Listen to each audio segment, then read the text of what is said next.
70 और 80 के दशक में कुछ ऐसे एक्टर्स हुए जिन्होंने हीरो से कहीं ज़्यादा ऑडियंस से तालियां बटोरी। उनकी स्क्रीन टाइमिंग भले ही ज़रूर कम हो, लेकिन उन्होंने अपने किरदार के साथ हमेशा न्याय किया।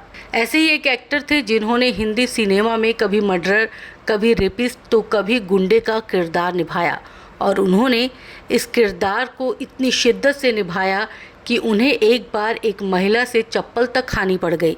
जी हाँ, हम बात कर रहे हैं बॉलीवुड के नारद मुनि यानी एक्टर जीवन की, जिन्होंने तकरीबन 60 से ज़्यादा फिल्मों में नारद का रोल प्ले किया था।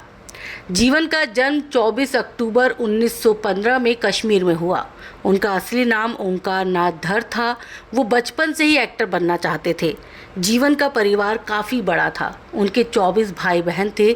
जीवन के जन्म के साथ ही उनकी मां का निधन हो गया। जब जीवन 3 साल के हुए तो उन्होंने अपने पिता को भी खो दिया। एक्टर जीवन के दादाजी बहुत बड़े रईस थे और वो गिलगिट एजेंसी के गवर्नर थे। एक्टर जीवन बचपन से चूँकि एक्टर बनना चाहते थे, उन्हें एक्टिंग का शौक़ था। हालांकि उनके परिवार वाले उन्हें फिल्मों में जाने की इजाज़त नहीं दे रहे थे और इसलिए एक्टर ने 18 साल की उम्र में मुंबई का रुख कर लिया। वो घर से भाग निकले।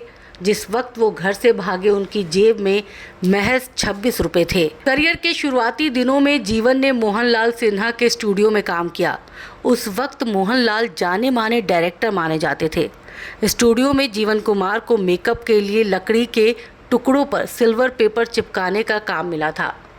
जब मोहनलाल को पता चला कि जीवन एक्टिंग करना चाहते हैं तो उन्होंने उनसे कुछ सुनाने को कहा।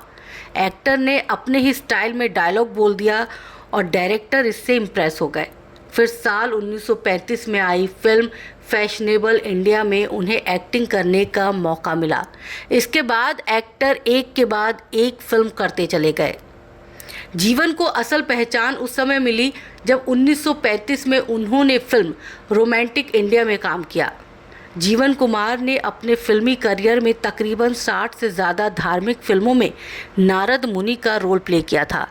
एक बार दूरदर्शन के एक शो में एक्टर ने कहा कि नारद मुनि का रोल मैंने फिल्मों में इतना कर दिया कि महामुनि को काफ़ी पब्लिसिटी मिल चुकी है। मैंने इतनी बार नारायण नारायण जप लिया कि मेरे जीवन के सभी पाप धुल चुके हैं। मगर जीवन केवल नारद मुनि नहीं बने।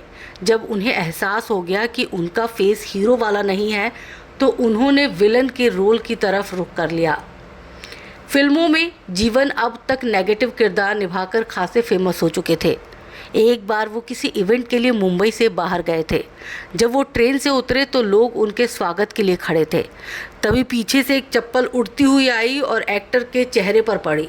जब जीवन कुमार ने नज़र घुमाई तो एक महिला दूसरी चप्पल भी फेंकने को तैयार थी और वो ज़ोर ज़ोर से गालियाँ दे रही थी। हालांकि पुलिस ने महिला को पकड़ लिया और जब महिला से पूछा गया कि उसने ऐसा क्यों किया तो महिला ने जवाब दिया कि जीवन दुनिया के सबसे घटिया इंसान है और इन्होंने कई लोगों की हत्या की है और कई महिलाओं का रेप किया है। ये सुनकर पुलिस और एक्टर दोनों हैरान रह गए। अपने करियर में सबसे ज़्यादा नारद मुनि का किरदार निभाने वाले अभिनेता जीवन ने एक पंजाबी फिल्म में भी काम किया था और उनकी आखिरी फिल्म 1986 में आई थी जिसका नाम इंसाफ की मंजिल था। वहीं एक बात जीवन को और ख़ास बनाती है, वो ये कि जब जब जीवन ने नारद मुनि या किसी भी धार्मिक फिल्म की शूटिंग की है तो वो हमेशा नॉनवेज छोड़ देते थे और प्योर वेजिटेरियन बन जाते थे। जब तक शूटिंग चलती रहती थी वो मांस मदिरा से दूर हो जाते थे और इसका कारण था कि वो नारद मुनि का किरदार बहुत ही श्रद्धा के साथ निभाते थे।